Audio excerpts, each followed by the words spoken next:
అందరికీ నమస్కారం. నా పేరు మధుసూదన్ రెడ్డి. గత కొన్ని నెలల నుండి జీడిపల్లి నరసింహారెడ్డి మరియు జీడిపల్లి దీపిక గురించి వాళ్ళు చేసిన అక్రమాలు బయటకు తీస్తూ ఉన్నాను.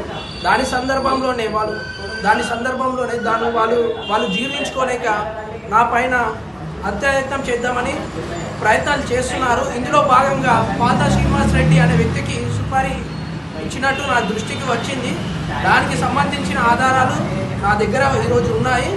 అవి మీ ముందుకు తీసుకొద్దామని చెప్పి ఈరోజు వీడియో చేయడం జరుగుతుంది. అసలు ఈ పాల్దా శ్రీనివాస్ రెడ్డి ఎవరు అంటే గతంలో పంచాయత్ సెక్రటరీ గారికి సమాచార హక్కు చట్టం ద్వారా పల్వంచ గ్రామానికి సంబంధించిన సమాచారం అడిగితే ఈయన నరసింహారెడ్డి, పాల్దా శ్రీనివాస్ రెడ్డి మరియు పాల్దా రాజరెడ్డి కలిసి మా ఇంటి పైన దాడి చేయడం జరిగింది. ఎందుకు దాడి చేశారంటే దాంట్లో వీళ్ళ అక్రమ కట్టడాలు ఉన్నాయంట, అది మాకు ఇబ్బంది అవుతుంది, అది రిటర్న్ తీసుకోమని వచ్చి మా ఇంటి పైన దాడి చేశారు. తీసుకోకపోతే చంపేస్తామని బెదిరించారు. అయినా మేము వినలేము. తర్వాత మా డాడీ పోలీస్ స్టేషన్లో ఫిర్యాదు చేయడం జరిగింది. వాళ్ళ పైన పోలీస్ వాళ్ళు కోర్టు పర్మిషన్తో కేసు నమోదు చేయడం జరిగింది. దాంట్లో A1 Jeedipalli Narasimha Reddy, A2 పాల్దా Srinivas Reddy, A3 పాల్దా Raja Reddy గార్ల పైన కేసు నమోదు చేయడం జరిగింది. సెక్షన్స్ వచ్చేసి 292, 351/2 రెడ్ విత్ 3/5 BNS సెక్షన్స్ కింద వీళ్ళపైన కేసులు నమోదు చేయడం జరిగింది. మళ్ళీ దాని తర్వాత వీళ్ళ కూతురు Jeedipalli Deepika government medical college నిజామాబాద్లో MBBS seat third phase counselling ద్వారా EWS కోటాలో సీటు పొందింది. అసలుకి వీళ్ళు EWSకి అర్హుడే కాదు. అసలు వీళ్ళకి EWS సీట్ ఎందుకు వచ్చింది, EWS సర్టిఫికేట్ ఎందుకు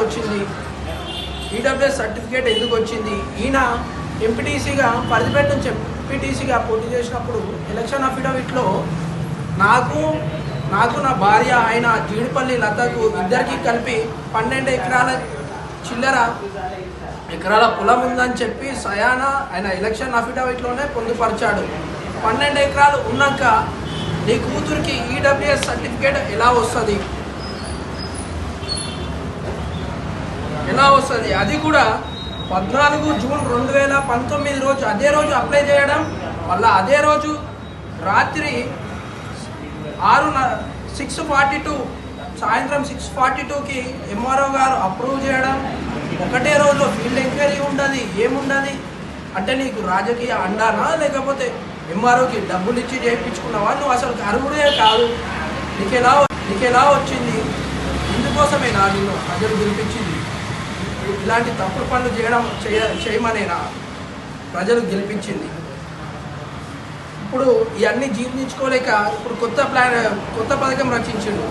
ఇప్పుడు అదే మా ఇంటి పైన దాడి చేసిన పాల్దా శ్రీనివాస్ రెడ్డి A2 అనే వ్యక్తికి జీడిపల్లి నరసింహారెడ్డి వాళ్ళ అమ్మ పేరు పైన 3 ఎకరాలు పాల్దా శ్రీనివాస్ రెడ్డి గారి పైన రిజిస్ట్రేషన్ చేసి ఇవ్వడం జరిగింది. ఎందుకు రిజిస్ట్రేషన్ చేసి ఇచ్చిండంటే నాకు తెలిసిన విషయం ఏంటంటే నన్ను చంపడానికి సుపారీ ఇవ్వడం జరిగింది అని నాకు తెలిసింది.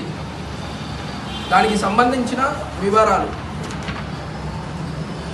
ల్యాండ్ ట్రాన్సాక్షన్స్ డీటెయిల్స్, అది ఎక్కడ ఉందంటే ఆ ల్యాండ్ ఫర్దిపేట గ్రామం, పల్వంచ మండలం, కామారెడ్డి జిల్లా. సర్వే నంబర్ వచ్చేసి 392/A/1, 3 ఎకరాల 6 గుంటలు. మార్చి 14, 2024 రోజు అతనికి అమ్మిండు.